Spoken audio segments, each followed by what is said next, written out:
per batch. Sa 12 instructors yun. Medyo mahirap buuin yung mga instructor kapag flood rescue na. Ang gagamitin natin na soup kapag flood rescue, ngayon pa lang ino-orient ko na kayo eh. Kung di nyo ma-afford yung ganito, no? Yung sabi natin na sa scuba suit, half lang ang ginamit ko. Meron din pool. Meron din pool. Ano siya, rubberize po yan, Joe? Ha? Rubberize po? Rubberize po, sir? Yung ito. Rubberize pa daw. Oh. Manipis sa amin, sir, eh. Ito, manipis. Hindi, okay lang nga muna. Sinasabi ko lang sa inyo, ngayon pa lang, pinaganda ko kayo kasi ang susunod na program ni BBC and then ng XADR. Itong training natin sa level ng APRESCOM, di ba? Sa level ng APRESCOM, ang kanyang training program is WASAR, Water Search and Rescue. Napaka-general. Masyado nang huli ang mga tayo mga Pilipino, masyado na tayo huli. Sa iba't ibang bansa, ang WASAR, generic title lang yan, tapos meron mga specifics. Ngayon, surface water rescue muna pinag-usapan natin. Halos hindi gumagalaw ang tubig, sabi flat water, wala yung rumaragas ang agos, iba pang training yun. Ang tawag doon ay ship water rescue. Kapag malinis yung tubig, just like nasa river ka, pero pag marumi na yung tubig, urban flood, ang tawag naman doon ay flood water rescue. Pero same level of skills na dapat yung matutunan doon. O dito muna tayo sa surface water rescue. So, bakit ang sutalba ito pans? Kasi nasimula itong pans.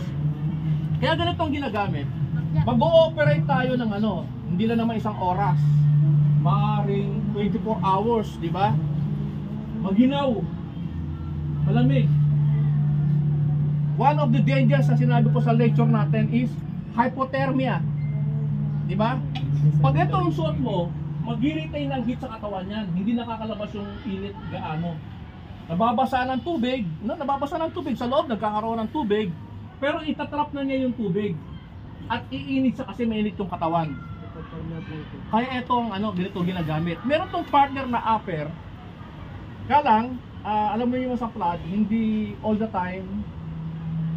Ang diver kasi iba eh, lagi ka nasa ilalim. O talagang dapat, kulang gagamitin mo doon.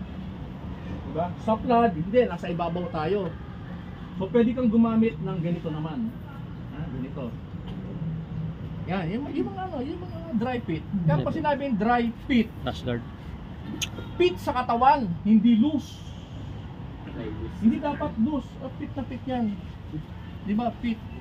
Kasi mas magaang gumalaw sa tubig at hindi sa lolobo. Kasi oras na lumobo yan, ibig sabihin may trap air, mahirapan ka nang gumalaw.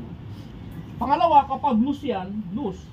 Ito, nakabuka, nakashort ka pa, nakabuka. Ito, protection, pero nakapit din. Kasi sa operation, sasabit-sabit. Pag nasabit ka, lalo na may agos, yun ay ikakalunod mo. Nabalitaan nyo naman yung mga taga Bulacan na rescuer daw na namatay, di ba? Nasabit yun, sumabit. Ang kanilang life vest. Kaya pag-usapan natin yan. Ano ba dapat yung life vest na gagamitin natin? Okay? Okay ba sa FTX? Naka-dry fit tayo lahat? Yes, sir.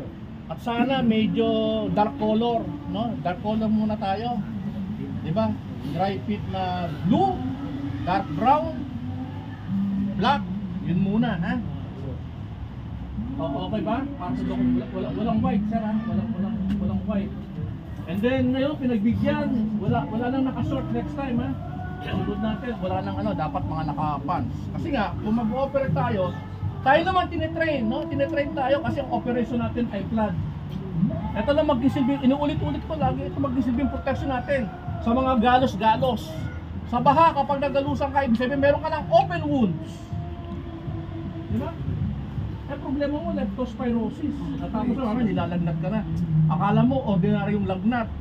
Di ba? Yung pala, leptospirosis na.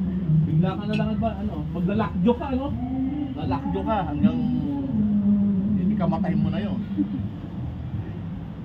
Ang gandang loob, gusto natin mag-rescue pero we have to protect ourselves, di ba? Kaya yung lecture natin nung first day, napaka-importante nun. Napaka-importante.